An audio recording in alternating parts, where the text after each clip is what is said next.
Hi everyone. In this video, I'm going to show you how you can change the styling of a course. In this particular example, I have a course that I built in Rise, and in one of my headings here, the font is not the same as the font that I have for other headings. This was a bug. I don't know if it's still a bug, but there is a way that I can test this so that I can change it in my CSS later on.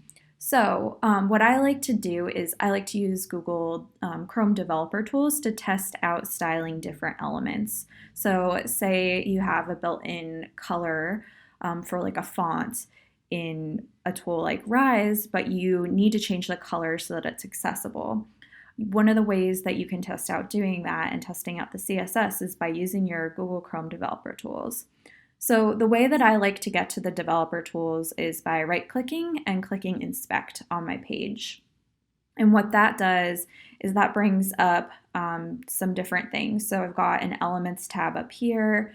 I've got a Styles tab down here. So the elements are going to show all of the HTML of that page for your project.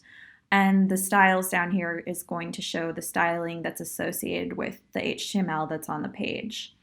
So what I want to check out is what the CSS for this heading is so that I can then test it to add to my project. So what I like to do is I like to hover my mouse over the element that I want to inspect, right click and click inspect, and usually that will grab that element right there. So you can see this one is, it has the font family on a span here, and you can see it's highlighted. So what I would do is I would come down here, and my font family is Adobe Castellan Pro, and I could copy this, and what I'm going to do is paste that onto the other heading. So I'm going to inspect this. It'll do the same thing and put this down here, and you can see that it's actually taking the font of the body. So for some reason, the heading is taking a font of the body. So what I'm going to do is on the element itself, and you can see that I have that element because when I hover over the element style, it's on there. What I'll do is paste that in there so I can test out seeing that.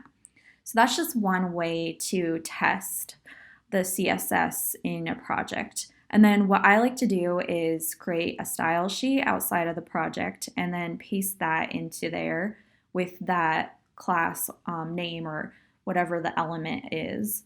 So just because you do it in here doesn't mean that it's going to save to your project automatically. It's just doing it locally, and even if I refresh the page, it won't be saved. So this is just a really great way to test the CSS and inspect what the different elements are so that you can then add it to a project.